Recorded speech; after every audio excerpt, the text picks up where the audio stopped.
these tender spiritual experiences this past month, I was sobered by how small and simple things can be negative and destructive to a person's salvation.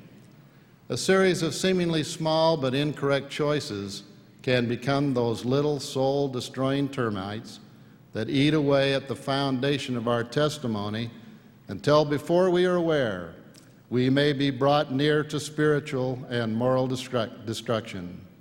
This past month, one of the missionaries who served with Sister Ballard and me in Canada shared the details of how small things can compound into near destruction unless the course is corrected. He wrote, quote, "When I returned from my mission, I married and went to work in the construction industry. Over the next few years, we had 3 children, and during this time, I remained active in the church. The demands of my business became much greater, and I became more determined to do whatever it would take to succeed financially. The effects of this were felt immediately at home, but with an understanding wife, we felt we could endure until things picked up." He went on to say that because of financial strains, his wife began working. He began working long hours and neglected his family and church duties. His demanding work schedule left him emotionally drained and physically exhausted. He became critical of others, including the family members and church leaders.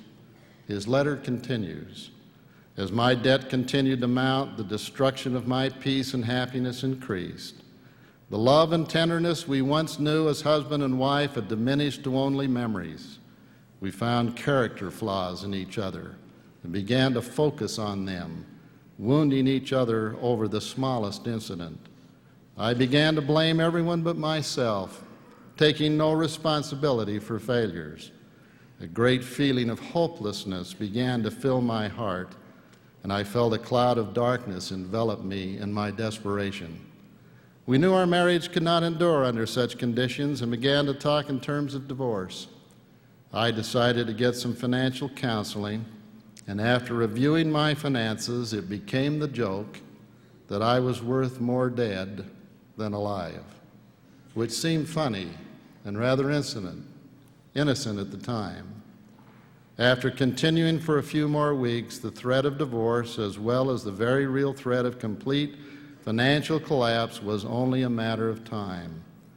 The innocence of being worth more dead than alive developed into a very real solution. I found myself alone at home, facing the crossroads of my decision. The thought came to me to reach out to the Lord one last time. Kneeling, I wept uncontrollably as I cried to the Lord for his mercy and help in my desperate hour. A few minutes later, word came that my mission president was in town and wanted to see me in an hour.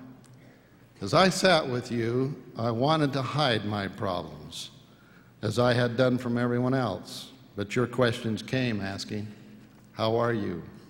"Fine." "How is your wife?" "Doing good." "How are the children?" "Great."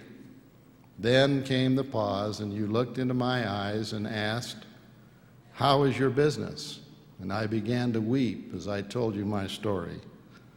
During the course of our meeting, you asked me to make you a promise that I would read the Book of Mormon.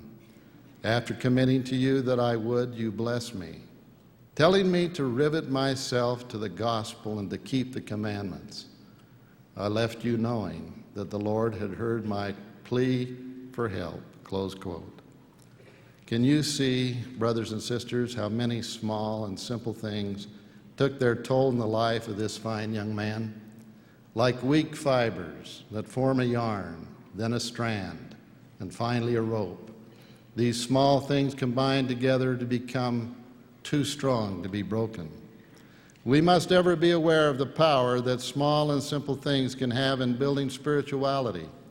At the same time, we must be aware that Satan will use small and simple things to lead us into despair and misery. I'm grateful that the Lord answered the prayer of this young man by prompting me to do the seemingly small thing of asking to see him. I did not know of any of his problems at the time, but was able to help him to once again take hold of the iron rod of the gospel to guide his life. We must never ignore nor pass by the promptings of the Spirit to render service to one another.